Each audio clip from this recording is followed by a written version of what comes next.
Hello everyone, कैसे आप सब। आई होप कि आप सभी बहुत अच्छे होंगे। आपने लास्ट की सारी वीडियोस देख ली होंगी ऑलरेडी और एग्जाम की प्रेप आप बहुत अच्छे से कर रहे होंगे। तो आज का जो हमारा टॉपिक है वो है पब्लिक लाइब्रेरी। अच्छा, पब्लिक लाइब्रेरी है क्या चीज़? ये जो टर्म है पब्लिक लाइब्रेरी, ये है क्या? लाइब्रेरी किसके लिए? पब्लिक के लिए। पब्लिक के लिए कैसे मिलेगी? फ्री ऑफ कॉस्ट मिलेगी, मटेरियल अवेलेबल होगा, टाइम टू टाइम आपको अपडेट किया जाएगा। यही जो पब्लिक के लिए अवेलेबल हो वो library. A public library is a non profit library which is established for the use of the general public and maintained chiefly by public funds. एक पब्लिक लाइब्रेरी जो है वो एक नॉन प्रॉफिट लाइब्रेरी है जो कि एस्टेब्लिश करी गई है सिर्फ और सिर्फ जनरल पब्लिक के लिए, जो पीपल है, जो लोग हैं, उन लोगों के लिए, और वो मेंटेन भी करी जाती है पब्लिक फंड्स के द्वारा। ठीक है। The public library system in India is the product of Western impact which came into being during the British period. जो ये पब्लिक लाइब्रेरी वाला सिस्टम आया था इंडिया के अंदर, वो ब्रिटिश पीरियड के टाइम आया था। ठीक है।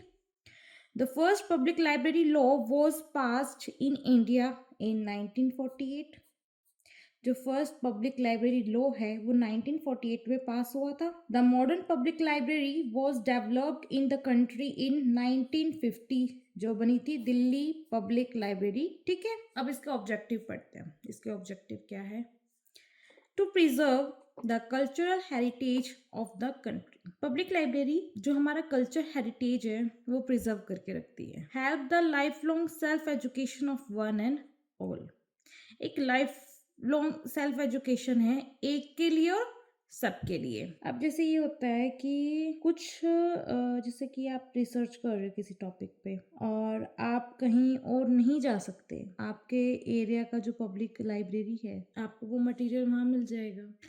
आप चाहे तो किसी जब टॉपिक पर रिसर्च कर रहे हो, आपको काफ़ी मटेरियल चाहिए, आप लाइब्रेरी में जाके उस टॉपिक से रिलेटेड जितनी भी आपके वहाँ मटेरियल या बुक्स अवेलेबल रिसोर्सेस हैं उन सभी को पढ़ सकते हो। एक तरीके से सेल्फ एजुकेशन हो गया वो।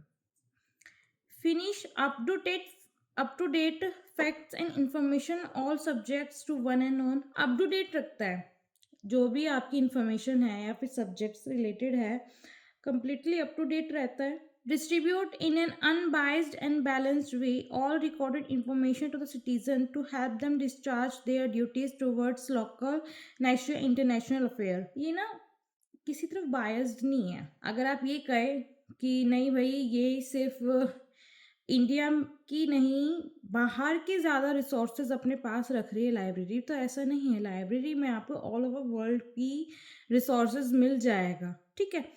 तो ये कोई बायस्ड नहीं है, किसी की तरफ बायस्ड नहीं है। अगर चलो आपको ऐसे समझना है, मैं आपको एक तरीके से बताती हूँ। जस्ट आप ये मान के चले कि आप क्रिकेट और फुटबॉल के बहुत अच्छे फ़ैन हैं।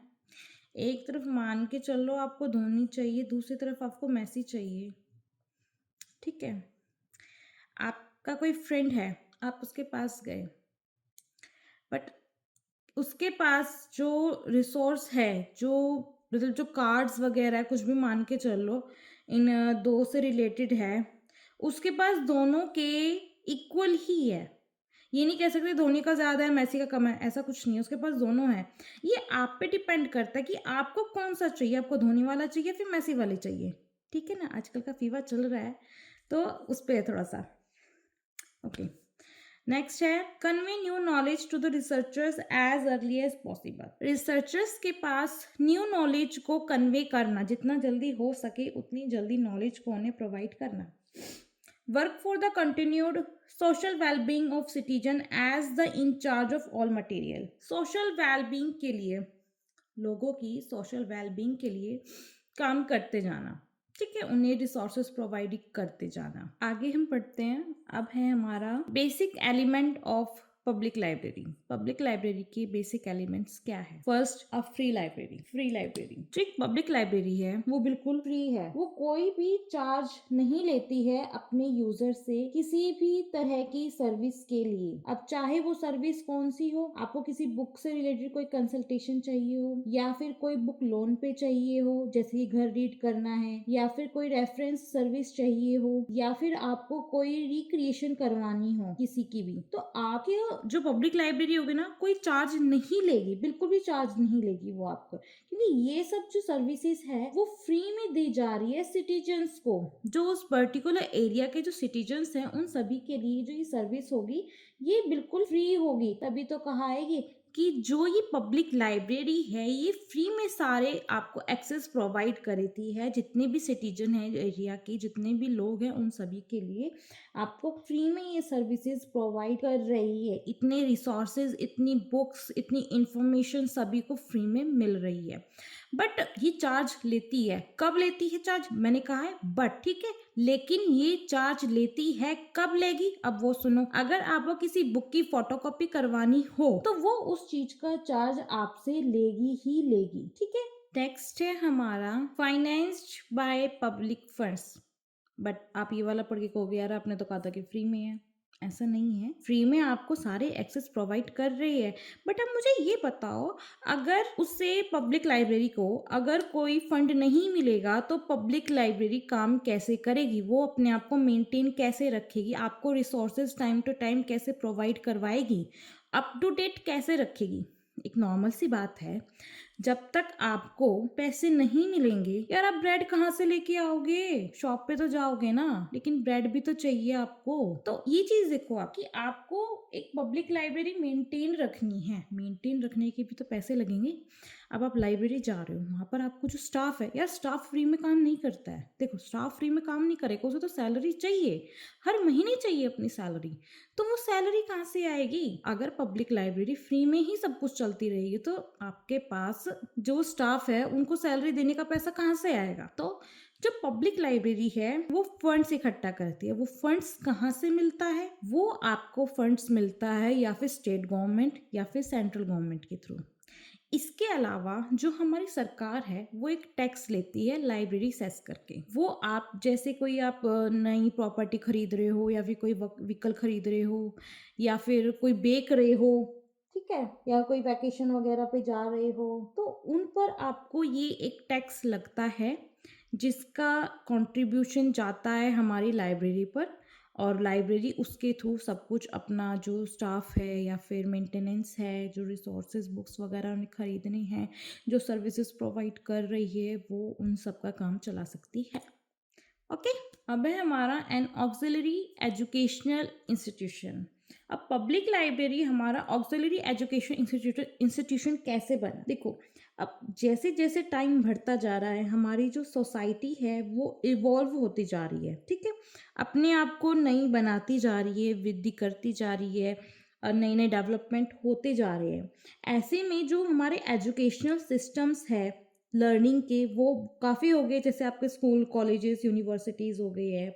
तो जो ये लाइब्रेरीज होती है ये एजुकेशन इंस्टीट्यूशन को ना प्रोवाइड करती है डायरेक्ट असिस्टेंस टीचर्स के लिए, स्टूडेंट्स के लिए, और उन्हें नई नई चीज़ें सिखाने लग रही है। लेकिन जैसे जैसे स्टूडेंट्स की पॉपुलेशन बढ़ती जा रही है, ठीक है, अब आप देखते हो हर साल आपका क्या है कि जो स्टूडेंट्स है वो बढ़ते जा रहे हैं। जो सिटीज़ हो गए, टाउन्स हो गए, विलेजेस हो गए, सब में पॉपुलेशन बढ़ता जा रहा है।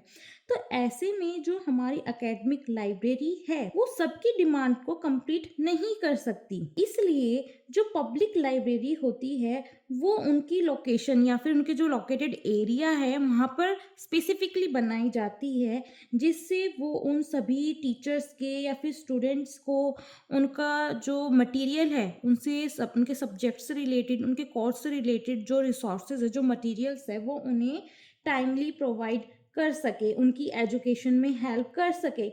इसीलिए जो पब्लिक लाइब्रेरी है वो ऑक्सिलरी एजुकेशन इंस्टीट्यूशन का काम भी पूरा करती है, ठीक है। अब हम आगे देखेंगे अपना फंक्शंस ऑफ पब्लिक लाइब्रेरी।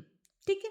तो इसमें पहला फंक्शन है हमारा availability of information and educational tools. Availability of information and educational tools, public library है जो हमारी, उसमें आपको आपका जो एक प्रिंसिपल होता है, पब्लिक लाइब्रेरी का प्रिंसिपल क्या होता है कि उन रिक्वायरमेंट को देखना जो कि आपको मिली है, या फिर आप ये कह सकते हो जो लोकल कम्युनिटी में जिसकी नीड है, जिस रिसोर्स की नीड है, जिस इंफॉर्मेशन की नीड है, वो टाइमली प्रोवाइड करना। ठीक है, उस चीज की अवेलेबिलिटी रखना लाइब्रेरी के अंदर। ठीक है, फिर है आपका contributory towards informal self education. अब जैसे कि हमारी सोसाइटी है, उसमें आपको पता है एक तो इतनी पॉपुलेशन बढ़ गई है, तो जो मेंबर्स है सोसाइटी के, वो डिपेंड रहते हैं किस पे, लाइब्रेरी पे। किस चीज के लिए, कलेक्शन ऑफ इंफॉर्मेशन के लिए। तो जो हमारी पब्लिक लाइब्रेरी होती है वो उन लोगों को एक एप्रोप्रिएट लर्निंग मटेरियल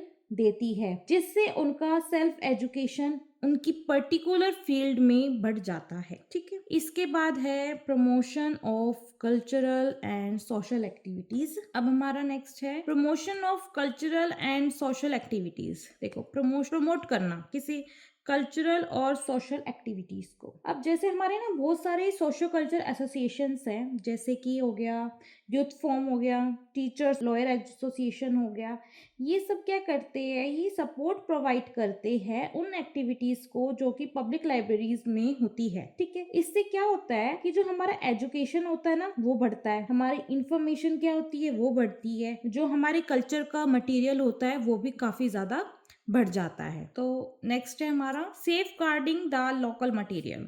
देखो जी, अब safeguarding the local material का मतलब क्या हो गया, जो कि लोकल मटेरियल है उसको सेफ गार्ड करके रखना है। ठीक है, तो इस पब्लिक लाइब्रेरी का काम क्या है, इसका काम ये है कि जिस पर्टिकुलर एरिया में या फिर जिस पर्टिकुलर लोकेशन में ये है, उस पर्टिकुलर एरिया से रिलेटेड जितने भी हमारे कल्चरल मटेरियल है उन सभी को इकट्ठा करके रखना, उन्हें प्रिजर्व करके रखना, ताकि जो लोग हैं उनकी हेरिटेज और जो कल्चरल पास्ट है उन पर ध्यान जाए लोगों का।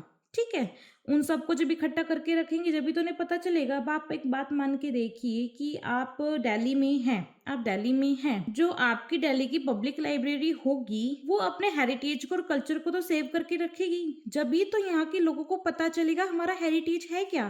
ठीक है, हमारे कितने युद्ध हुए थे, कहाँ कहाँ युद्ध हुए थे, क्या क्या सामान मिला, क्या क्या नहीं मिला, मतलब सब कुछ आपको देखना चाहिए लाइब्रेरी में जाके।